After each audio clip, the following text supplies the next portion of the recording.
बसपा के प्रदेश प्रभारी प्रदेश अध्यक्ष ने ली धमतरी संगठन की बैठक। बहुजन समाज पार्टी जिला धमतरी की आवश्यक संगठन समीक्षा बैठक बसपा जिला कार्यालय जोधपुर वार्ड में शनिवार को हुई। बैठक में प्रमुख रूप से प्रदेश प्रभारी देवलाल सोनवंशी, प्रदेश अध्यक्ष हेमंत पोयाम, अजय करायत, आरती संभाकर, घनाराम साहू मौजूद थे।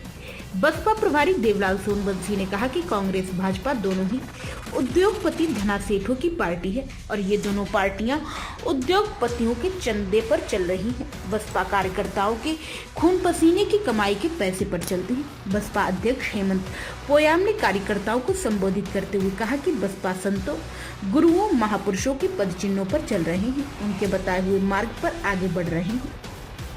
भारत का संविधान ही हमारा घोषणा पत्र है, लेकिन दलों ने संविधान को ईमानदारी से लागू नहीं किया है। इस अवसर पर प्रमुख रूप से बसपा जिला अध्यक्ष आशीष रात्रे, ईश्वर नारंग, जिला प्रभारी अशोक मेश्राम, महासचिव लालचंद पटेल, जितेंद्र पटेल, केकचंद बघेल, कोषा अध्यक्ष प्रेमलाल कुर्रे, लोकेश्वर साहू, बलदेव कोसरे, रामलाल रामटेके, मानकुंवर साहू, श्रीदास मानिकपुरी, शेवंती साहू, दीपिका नाग, हुन्नताड़ी, किसान चंद, कन्हैया कंवर, विक्रांत गोयल, जागेश्वर देवांगन, विधानसभा अध्यक्ष मोहन मिरे, देव प्रसाद बांधी।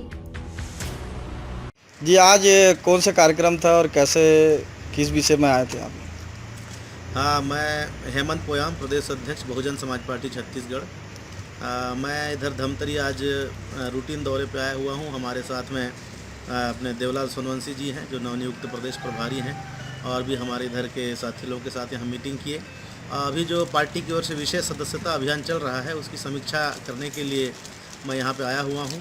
अभी पूरे छत्तीसगढ़ को 50,000 नए सदस्य बनाने का टारगेट मिला हुआ है, और उसी कड़ी में धमतरी में भी यहाँ पर 2,000 सदस्य बनाने का टारगेट मिला हुआ है, तो उसको हम लोग समीक्षा करने आए थे। साथ ही साथ आने वाले चुनाव में पार्टी की जो रणनीति है उसके ऊपर बातचीत हुई है, और बहुजन समाज पार्टी चूँकि सभी सीटों पर चुनाव लड़ेगी तो धमतरी की तैयारियों की समीक्षा करने के लिए हम लोग यहाँ पर आए हुए थे।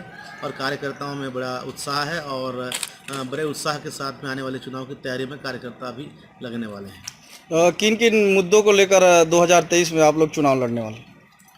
देखिए, बहुजन समाज पार्टी का जो शुरू से कहना रहा है कि जिसकी जितनी संख्या भारी उसकी उतनी हिस्सेदारी, जनसंख्या के अनुपात में आरक्षण मिलना चाहिए, जो कांग्रेस और बीजेपी की सरकारों ने नहीं दिया है। और बाकी जो बेरोजगारी है, महंगाई है, वो सभी मुद्दे बहुजन समाज पार्टी गांव-गांव में जाकर के उठा रही है, अपने गांव ग्रामीण लोगों को जागरूक कर रही है।